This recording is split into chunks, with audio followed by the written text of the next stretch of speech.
Hi, my name is Russ, and I'm here with Dorit. I'm going to give her an interview. And I'm Meg. I'm a speech intern from UNH. And I'm Jamie, also a speech intern at UNH. Okay, Dorit, can you briefly describe your life before your brain injury? My life before my brain injury was pretty fine. I went to college. I was pretty bright. I loved traveling, so I traveled a lot. My first year in college was in Paris. My second year was partially in University of Michigan, then Wisconsin that sent me to India. Then I came back to the University of Michigan. Just before I graduated, I was in a German lit course, and it was Easter Sunday, and I decided I would go out and study. And I borrowed the bike from my landlord. That's it. That's all I remember. That's all I remember. Okay. I woke up in the hospital, and that's it. Okay, I don't remember what happened to me in the hospital, honest. Can you describe your injury at all? Or? No. Yeah, I can very briefly, but it'll really make the whole story longer. Okay. And where were you? In Ann Arbor, Michigan. You were in Michigan when that happened? I was going to the university there. Okay. How has your life been affected since your injury? Well, let me finish what I was doing with that injury, because that's really important. Okay, sorry. I turned cartwheels. I was out for a month. I had to relearn how to speak, blah, blah, blah, blah. I had a hard time with that. It was really hard when I tried to take a test. This was a biology kind of thing. I'm not good with math. I couldn't answer questions. After your accident? Yeah, I was trying to make up on the test that I had missed. I'd missed that test. I had also 2 German tests to take, and one of them I couldn't say anything. I just said, unable to answer. Sorry, you know. And the other ones, I tried my best to give them answer.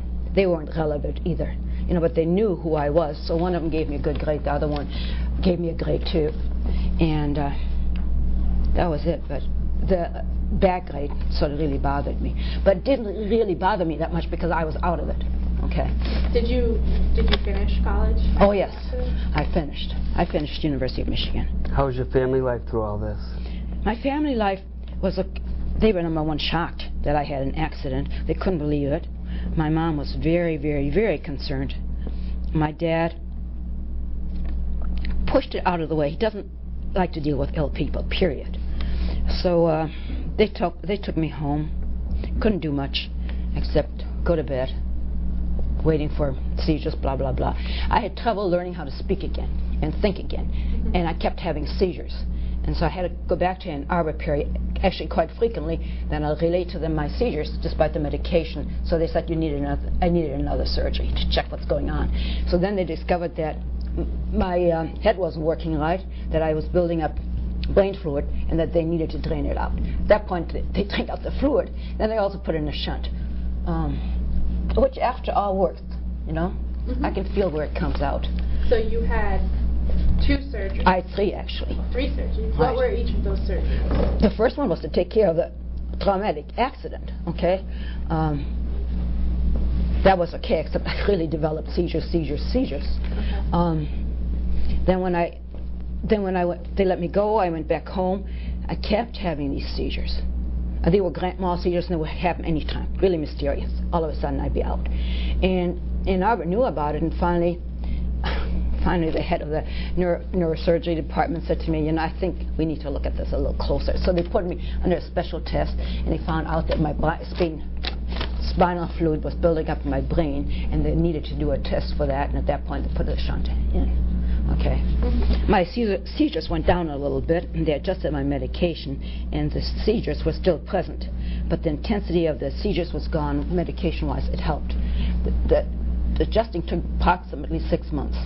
By a year, I more or less adjusted. Okay, at that point in time, I couldn't do much at all, except I was home. My mom had difficulty. My one sister was very supportive. My mom tried to, but you know, she had difficulty with it. She wasn't used to someone having seizures, but she did her best. She really did her best. My father backed off. He doesn't like sick people. Dorit, how old were you at this time? Like I said, I was a senior in college. Oh. So I was not exactly super, in my late 20s. Okay, so I was okay. I interacted. I got my degree from the University of Michigan, but I decided to become a nurse. I couldn't go back to the University of Michigan because I knew I wouldn't do too well. So I went back home. I went to a 2-year college, finished that, came to Chicago and worked for the maternity center, which meant home deliveries, and did home deliveries someplace else, then did chemical dependency, did that at someplace else. So always long periods usually. And then finally, my husband and I decided to move down to Kentucky.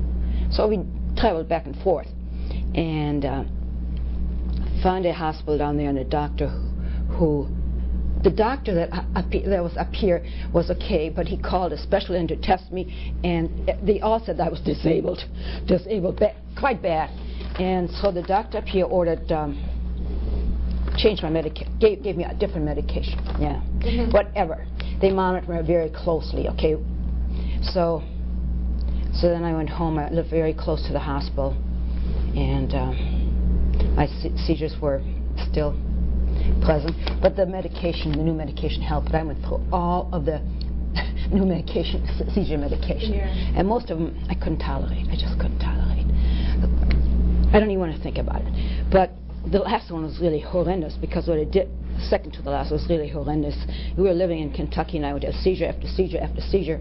You know, my husband couldn't understand it either. I would have 3 seizures in a row, which was very unusual.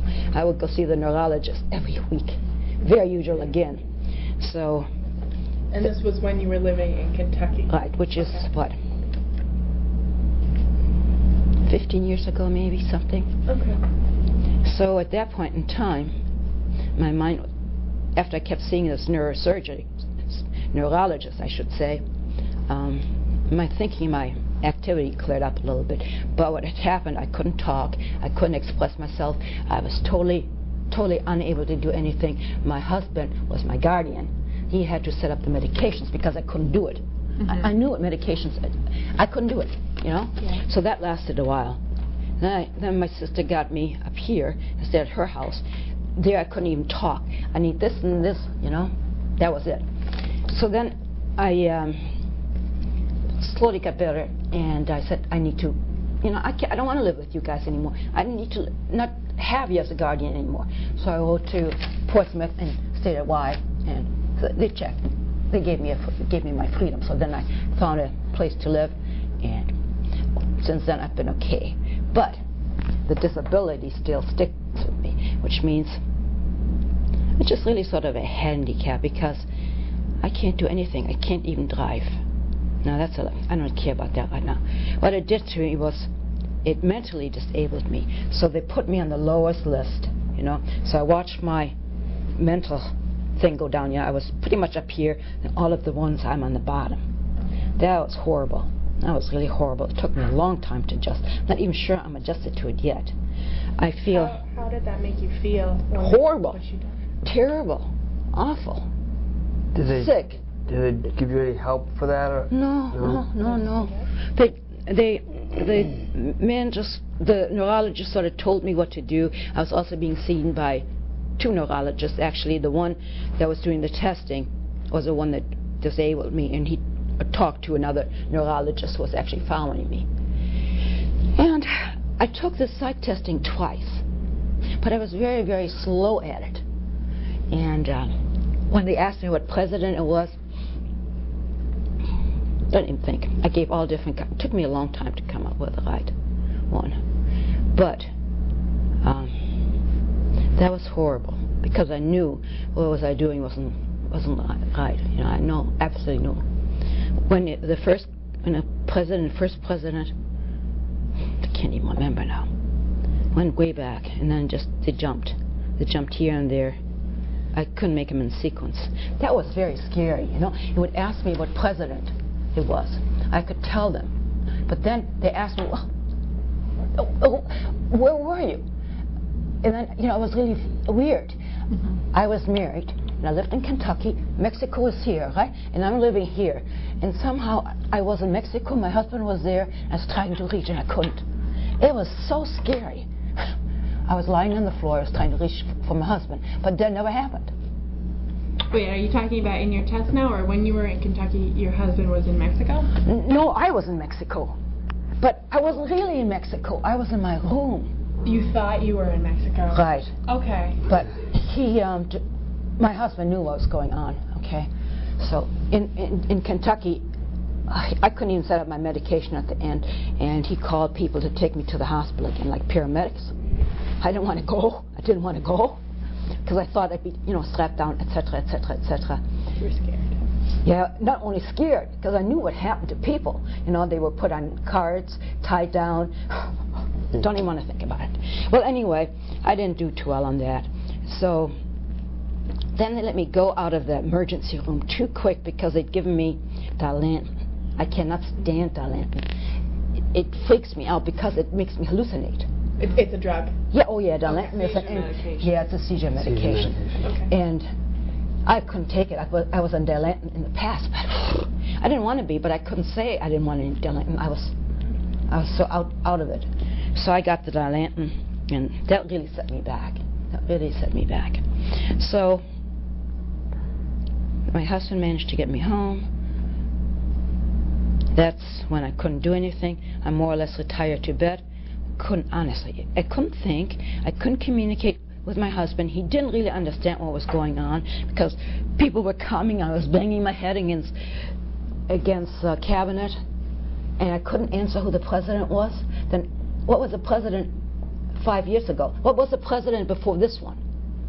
No idea. I had to go way back when to Roosevelt. Way back.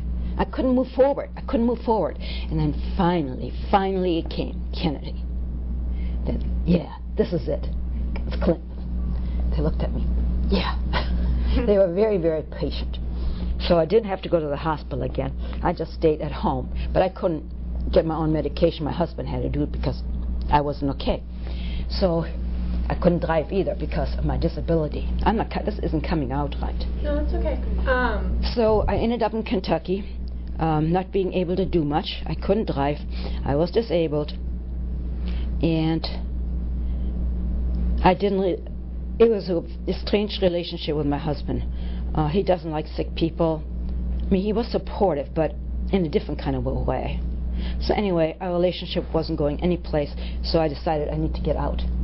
So I'd been talking to my sisters, one sister in particular in Michigan, and they said, Corey, I need to get out of here. This is driving me insane. And she said, okay, we'll come down and get you. Then they came down. My husband sort of may have suspected it, but not really.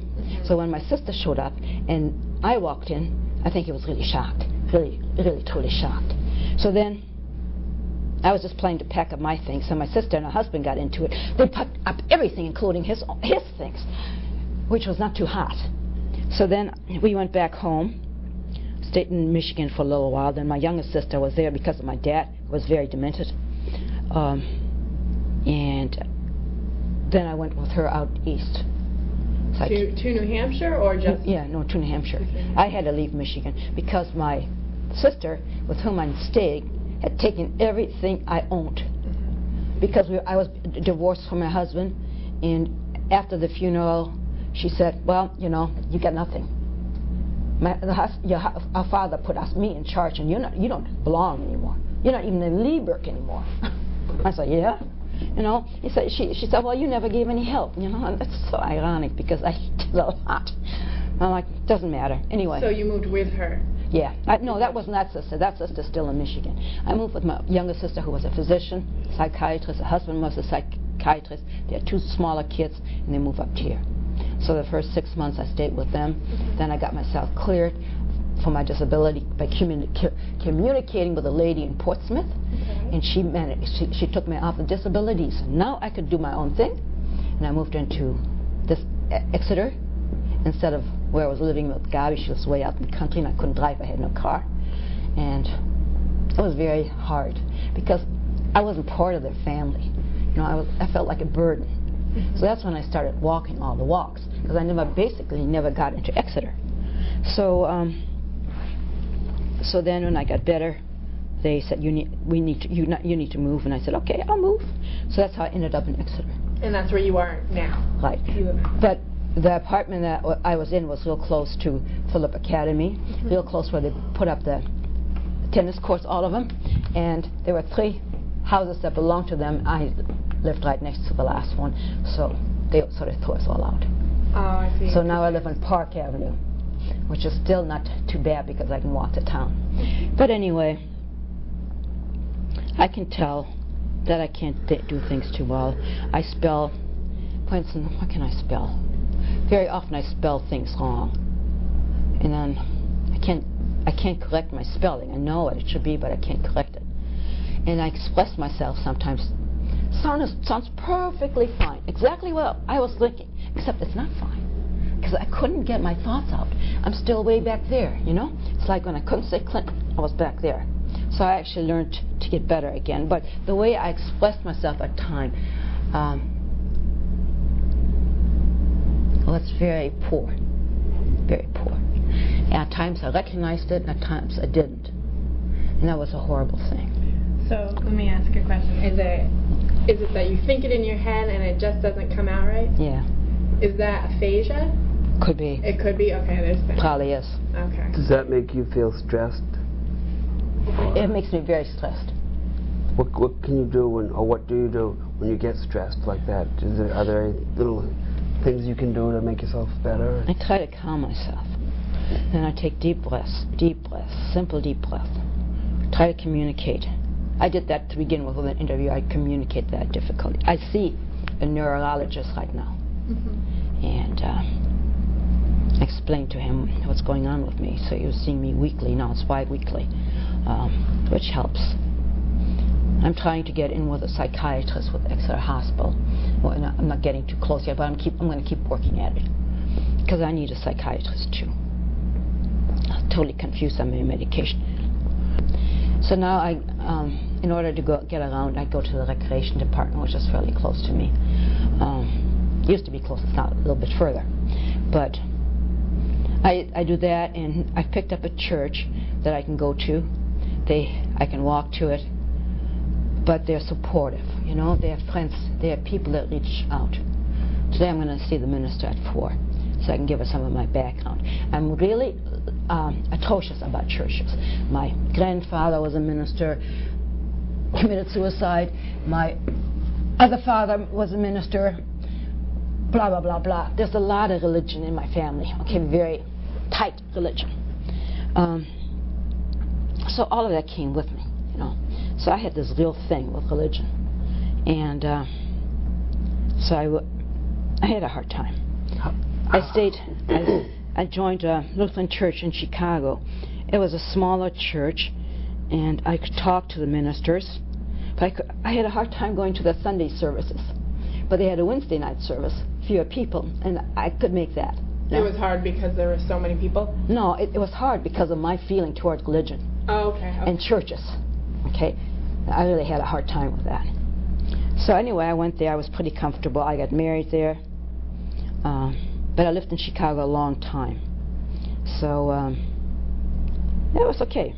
So then my husband and I had difficulty all along, and we moved down to Kentucky. I found a good neurologist in Murray, which is real close, and that was basically it. And then I was getting bad again. You know, seizures increased. My husband didn't understand. It was really awful, you know. How has SteppingStones made an impact on your life? SteppingStones has now changed. When I first started SteppingStones, they didn't have the different kind of groups they have now. They didn't have interns. They had some, but not as many. And it was pretty much of a bore. You know, there were some groups that were okay. The transitions group was here. The community meeting was here. What else was here? The garden. Robert started that, but no, they started later, and it was not an organized garden. No. It finally became organized. But anyway, I participated in the garden.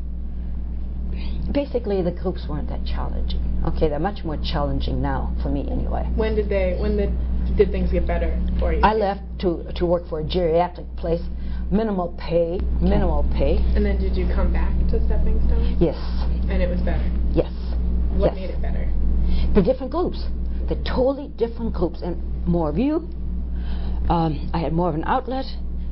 I could come see any one of you and talk. That wasn't there before. And you got different things, OT, speech, you know, physical therapy. You know, we get people from you. We also get Boston students. So we get a variety of people. And that makes so much difference to me, because now I can talk about some of your issues, my issues, and you're very helpful. You listen. You don't make me feel like I'm just, well, whatever. feel comfortable. You feel comfortable? Yeah. When I first started, I didn't want to come. Then when I first came, I was afraid of my seizures. I was afraid people would totally reject me. When I first came and I saw people, I said, yuck, I don't want to belong this. I totally don't want to belong. This is not a good place for me. So then I left, and I was home for a while, and I said to myself, you know, Dorit, you need to go back. That's a good group for you. So I came back, and it was all right. It really was okay. What kind of things have you learned since you've been here? I've learned that I'm okay. I need to work on my mental functioning so that I'll be disabled for the rest of my life. Mm-hmm. That's not a good feeling either. Not a good feeling. No. You can accept it though, with good people here. Well, they don't really. You guys help, but ultimately it's my responsibility. And the more I think, I've been disabled for, this thing has gone. My IQ has gone down continuously, but I didn't realize it. What ended up happening, I was asking questions over and over and over again, the same questions, but I didn't remember. So I was working in a psychiatric unit too, and the boss knew what had happened to me. They just let me go, so that I got unemployment for a while. Had a real serious argument with them. They said, no, we can't let you go on disability, blah, blah, blah, blah. So then finally, I managed to get out of the work. So I was unemployed for a while. Then disability, then, they took me, and that's when I decided to go to Kentucky. Yeah. What are some of the goals that you have for yourself in this point in your life? This point in my life, I'd like to be able to think, be able to function intellectually better, be able to learn how to drive. I know how to drive, but I need a car. And my younger sister says, you can't, you have a license, but it's dangerous, and you may get lost, blah, blah, blah, blah. Forget the blah, blah, blahs. It's a tendency of mine. That's good. So getting a driver's license? I have. I went to Exeter Hospital. You have to pay, and it's about 3 months.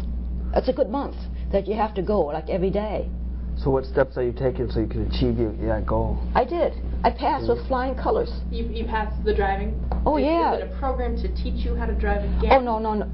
Just to review the rules and to go over everything you need to do. Okay. Most of the people there actually had driver's license. They just needed to review them. Okay? So... And when did you do that? About 3 years ago. 3 years ago? Yeah. Okay. But no one trusted me, so I still had no car, which put a real problem as far as getting to SteppingStones. But I had people like Paul, whom you don't know, offer to give me a ride, which is very sweet because he lives out in Kensington. So he came and picked me up, which was very nice. And he dropped me off. He did a lot for me. He helped me get my driver's license here. He was just so helpful, But in general, I don't get that. Okay, now I come with Ted, because Paul is in Florida. He'll be coming back, though. But in the meantime, I've gotten quite used to Ted. But he'll move on, too, So then I'm by myself again. So I'm working on trying to get a car. My middle sister, the one that's a psychiatrist here, doesn't feel I need a car. The whole point is, without a car, you can't get any place. I can take a bus to Portsmouth. I can take a bus to Portsmouth, but it takes hour and a half. No, it takes almost 2 hours. Yeah. It takes me an hour to get to the main shopping center, and from there I have to take another bus to get to Portsmouth, and that bus takes an hour. An hour. It'd be much faster if you had a car. But the bus stops every single place. Every single place.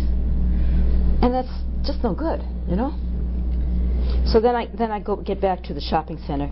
And the coast buses from there that I can take. I can sit in Barnes & Nobles and read, look through magazines. It's nice, Mm-hmm. I can do that. I can interact there. I go to the library here. People know me there. I'm beginning to learn people in church. I knew my neighbors in the other place. Where I live right now. I haven't lived there that long. Okay, and one of the men bought a house, so he moved out, and I don't know who moved into his apartment.